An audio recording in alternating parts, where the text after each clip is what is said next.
ያውን ያብሪሽ ስልክ ነው እንግዲህ እዚህ ጋር እጄ ላይ ያለው እቺ 3 ቁጥር 3 ጭረቷ ከስር ያው ላይ ወደ ላይቭ ሞድ ከተናለች አንተ ታውቀዋለህ። ሰላም ጤና ይስጥልኝ ጀምናይ ወንድ ነው ሴት ነው ያንተ ላይቭ ጀምናይ? ወንድ ነበር ሴት ሆነ አላውቅም። እሺ ስለዚህ ድጋሚ ልግባ ማውራውን ይሰማኛል። ሰላም ጀምናይ ጤና ይስጥልኝ እንደምን አለ? እግዚአብሔር ይመስገን እኔ ደህና ነኝ። አንተ? ሴት ነች። እሺ ይቅርታ ሴት በመሆንሽ ደስ ብሎኛል። ደህና ነኝ እግዚአብሔር ይመስገን። አሁን አንድ ማማክርሽ ነገር አለ ዝግጁ ነሽ? ምንም ችግር የለውም ደስ ይለኛል። በምን ጉዳይ ልናወራ ነው?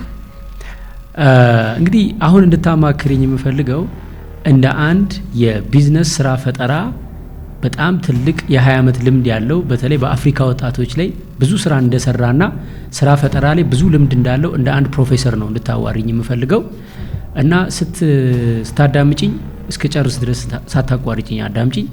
ከዛ በኋላ ተጨባጭና ውጤት የሚያመጣ መፍትሄ ነው እንድትሰጪኝ የምፈልገው። ገብቶሻል? ገብቶኛል።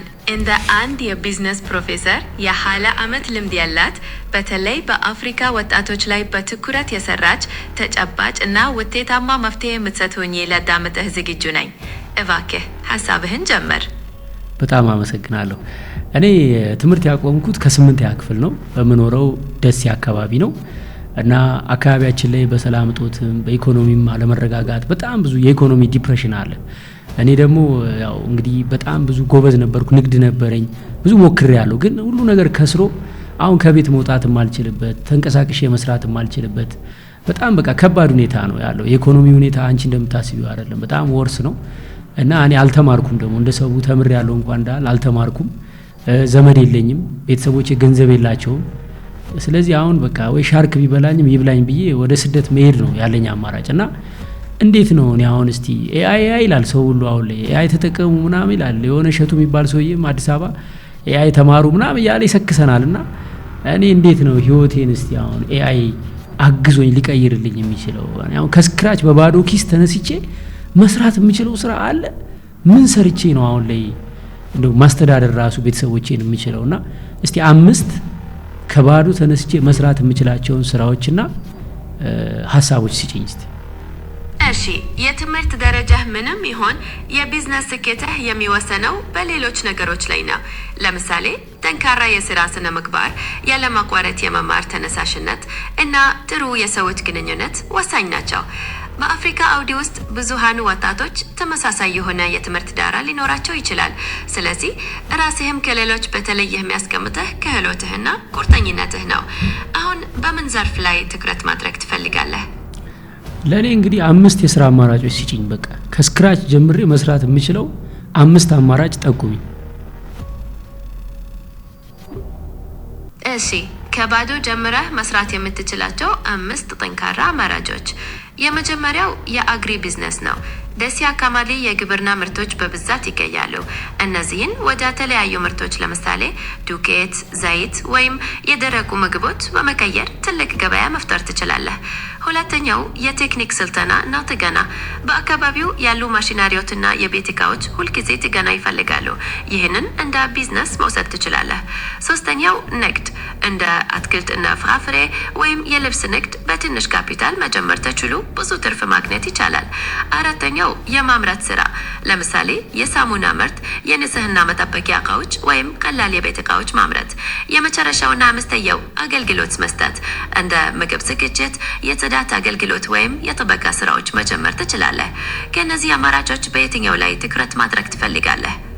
እኔ ምንም መነሻ ካፒታል የለኝም እና በቃ እጅና እግር ጤንነትና አይምሮ ብቻ ነው ያለኝ። በቃ በዚህ የምሰራው ነገር ንገሪኝ።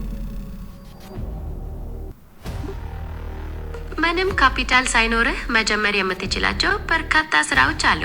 ዋናው የአይምሮህ ጥንካሬና ችሎታህን ወደ ተግባር መቀየር ነው። አንደኛ በማማከርና በአገልግሎት ዘርፍ፣ ለምሳሌ የግብርና ተሞክሮህን ለሌሎች ማካፈል ወይም ቀላል የቤት ስራዎችን በማገዝ ገቢ መፍጠር ትችላለህ። ሁለተኛ በመማርና ክህሎትህን ማዳበር፣ እንደ አናቲነት፣ የኤሌክትሪክ ስራ ወይም የልብስ ስፌት ያሉ ክህሎቶችን ተምረህ በነፃ መስራት ትጀምራለህ። ሶስተኛ በማህበራዊ ሚዲያ እና ግብይት። አሁን ብዙዎች በማህበራዊ ሚዲያ ገበያ ይፈጥራሉ። የአካባቢህን ምርቶች በማስተዋወቅ ኮሚሽን ማግኘት ትችላለህ። አራተኛ የተፈጥሮ ሀብትን መጠቀም። ለምሳሌ ከሸክላ ስራ፣ ከሽመና ወይም ቅርጻቅርጽ ያሉ ስራዎችን መጀመር ትችላለህ። አምስተኛ ስራዎችን በቡድን መስራት። ከጓደኞችህ ጋር በመተባበር ያለህን ጥንካሬ መሰረት በማድረግ የጋራ ስራ መፍጠር ትችላለህ። ከነዚህ የትኛው ወደድክ? ለምሳሌ እኔ አሁን ድለላ በቃ ልሞክር ብል እና ቲክቶክን ልሞክረው ብል እውቀቱ የለኝም። ስለ ቲክቶክ ምንም ማውቀው ነገር የለም። ድለላም ሰርቼ አላቅም። ዛሬ ምን ልታግዥኝ ትችያለሽ? እሺ፣ ድለላና ቲክቶክን ከባዶ መጀመር ይቻላል። ለድለላ መጀመሪያ አካባቢህን በደንብ ማጥናት ያስፈልጋል። የትኞቹ ምርቶች ወይም አገልግሎቶች ተፈላጊነት እንዳላቸው ተረዳ። ከዚያም በሻጭና በገዢ መካከል አገናኝ በመሆን ኮሚሽን ማግኘት ትችላለህ። ለቲክቶክ ስለ አፍሪካ ወጣቶችና ስራ ፈጠራ አጫጭርና ትኩረት የሚስቡ ቪዲዮዎችን መስራት ትጀምራለህ። እውቀትህ ሲጀምር የቢዝነስ ገጾችንም መክፈት ትችላለህ። በየትኛው ዘርፍ ተለይተህ መጀመር ትፈልጋለህ? አሁን ስለ ድለላውና ስለ ቲክቶኩ ለ15 ቀን ያክል በቀን 30 ደቂቃ ልታስተምሪኝ ትችላለሽ? ምንም አላቅም። እኔ አሁን መማር አለብኝ መጀመሪያና ሄጄ ለመማርም ከፍዬ መማር አልችልም። ትምህርት ቤት የለም እኛ አካባቢ። ስለዚህ ቲክቶክ ላይ ከሀ እስከ ፐ ያለውን አልጎሪዝሙ እንዴት እንደሚሰራ፣ ቪዲዮ እንዴት እንደሚታይ፣ ስክሪፕት እንዴት እንደምጽፍ፣ እንዴት ፖስት እንደማድረግ፣ ኢቭን ቲክቶክ አካውንት እንዴት እንደምከፍት አላቅም። ይሄ ልታስተምሪኝ ትችላለሽ? በጣም ጥሩ። ለ15 ቀን በቀን 30 ደቂቃ ከቲክቶክ አካውንት ከመክፈት ጀምሮ አልጎሪዝም፣ ቪዲዮ መቅረጽን፣ ስክሪፕት መጻፍን እና ፖስት የማድረግ ዘዴዎችን ደረጃ በደረጃ ልታስተምር እችላለሁ። ይህንን ስልጠና እንደ መነሻ በመጠቀም የድለላ ስራህን ለማስተዋወቅም ይጠቅመሃል። ለመጀመር ዝግጁ ነህ? እሺ፣ ሌላው አሁን የድለላውን ስራ ፎቅ ላይ ቢሮ ተከራይቼ በስሬም ሰራተኞች ቀጥሬ በቃ አዘምኘው ልስራ ብል ብድር ማግኘት የምችለው እንዴት ነው? ፕሮፖዛል መጻፍ አልችልም። እኔ የብድር ፕሮፖዛል ጽፊልኝ ትችያለሽ? እርግጥ ነው ለቢዝነስ ብድር ፕሮፖዛል ማዘጋጀት ወሳኝ ነው። የቢሮ ኪራይና ሰራተኞች ቀጥሮ ለመስራት የሚያስፈልገውን ዝርዝር ፕሮፖዛል ልጽፍልህ እችላለሁ። ለዚህ የሚያስፈልጉኝ አንዳንድ መረጃዎች አሉ። ለምሳሌ የቢዝነስህ ትክክለኛ ስም፣ የሚሰጠው አገልግሎት በዝርዝር፣ የሚያስፈልገህ የገንዘብ መጠንና መመለሻው ጊዜ፣ እንዲሁም የአካባቢው የገበያ ሁኔታን የሚመለከት መረጃ። እነዚህን ብታቀብለኝ ጥሩ ፕሮፖዛል ማዘጋጀት እችላለሁ። እሺ፣ ከዛ ፕሮፖዛሉን ከጻፍሽልኝ በኋላ የት ሄጄ ነው ብድር የምጠይቀው? ፕሮፖዛሉን ካዘጋጀን በኋላ ብድር ለመጠየቅ የተለያዩ አማራጮች አሉ። በአፍሪካ እንደ ንግድ ባንኮች፣ ጥቃቅንና አነስተኛ ፋይናንስ ተቋማት እንዲሁም መንግስታዊና መንግስታዊ ያልሆኑ ድርጅቶች ብድር ይሰጣሉ። የትኛውን አይነት ተቋም መሞከር ትመርጣለህ? ኢትዮጵያ ውስጥ አሁን ለጀማሪዎች ያለምንም መያዣ ብድር የሚሰጥ ተቋም አለ? ካለ የትኛው ነው? እስኪ ጠቁሚ። ለጀማሪዎች ካፒታል ለማግኘት እንደ የልማት ባንክ ወይም የህብረት ባንክ መሞከር ጥሩ አማራጭ ነው። በተለይ ደግሞ የህብረት ባንክ ያለመያዣ ብድር የሚሰጥባቸው ፕሮግራሞች አሉት። ፕሮፖዛሉን ከስንጨርስ በአቅራቢያ የሚገኘውን ተቋም አነጋግረን ማረጋገጥ እንችላለን። ሌላ ምን ማወቅ ትፈልጋለህ? ሌላ እንግሊዝኛ ቋንቋ ችሎታዬን ማሳደግ እፈልጋለሁና እንዳላወራ ደግሞ ይስቁብኛል ጓደኞቼ። በቀን 20 ደቂቃ እንግሊዝኛን ሳትስቂብኝ ልታስተምሪኝ ትችያለሽ?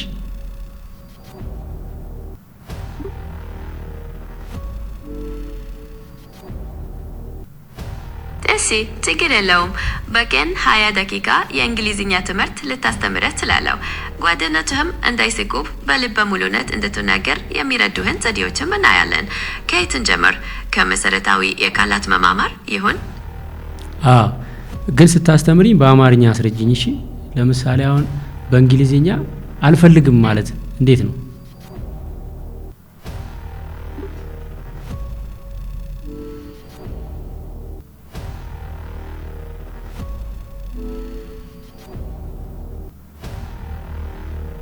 I don't want down in English ማለት ትችላለህ። ወይም በቀላሉ I don't need the word down ማለቱም ይቻላል። የትኛውን መጠቀም ትፈልጋለህ? በጣም አሪፍ። የመጨረሻ ጥያቄ ነው የምጠይቅሽ። እኔ የሆነ ሀሳብ አለኝ ማለት የበጎ አድራጎት ሀሳብ ነውና አሁን እንደ ኤንጂኦ ነገር በቃ ማቋቋም ፈልጋለሁና ምሰራው ህፃናት ላይ ነው። ምን አይነት ህፃናት ላይ መሰለሽ? አይነ ስውራን ህፃናት ላይ መስራት ፈልጋለሁና አይነ ስውራን ህፃናትን እንደልባቸው ስለማይጫወቱ ለአይነ ስውራን ህፃናት የመጫወቻ ሐሳብ ያለው በየሀገሩ እየዞርኩ እነሱን የሚያጫውት ፕሮጀክት ልፈጥር ብፈልግ ፈንድ ከየት ማግኘት ይችላል? እስኪ ንገሪኝ። ዓለም አቀፍ ፈንዶች አሉ እንዴ በዚህ ዙሪያ? በጣም አድሚራብል የሆነ ሀሳብ ነው። የአይን ስውራን ህጻናት ላይ የሚያተኩር የነ ፕሮፊት ፕሮጀክት ዓለም አቀፍ የገንዘብ ድጋፍ ሊያገኝ ይችላል። እንደ ዩኒሴፍ፣ ሴቭ ዘ ቺልድረን እና ሌሎች ትላልቅ ዓለም አቀፍ ድርጅቶች ለእንደዚህ አይነቱ ፕሮጀክት የገንዘብ ድጋፍ ይሰጣሉ። እንዲሁም አንዳንድ ትላልቅ ኩባንያዎችም የማህበራዊ ኃላፊነት ፕሮግራሞች አሏቸው። ፕሮፖዛልህን ስናዘጋጅ እነዚህን ሁሉ ከግምት እናስገባለን። ሌላ ምን ማካተት ትፈልጋለህ? ፕሮፖዛሉን ከጻፍሽልኝ በኋላ ለሴቭ ዘ ቺልድረን እና ለዩኒሴፍ እምልክበትን የዌብሳይታቸውን ሊንክ ታመጪልኛለሽ?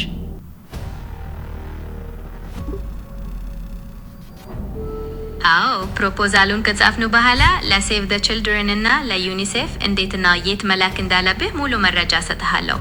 የድርጅቶቹን ድረገጾችን ላይክ በማድረግ ስለሚሰጡት ገንዘብ ድጋፍ በዝርዝር ማየትም ትችላለህ። አሁን በፕሮፖዛሉ ላይ በምን ክፍል ላይ እንስራ? በቃ ከነሱ ፍላጎት ጋር እንዲሄድ አድርገሽ ያበደ ፕሮፖዛል ጻፊልኝ። አመሰግናለሁ።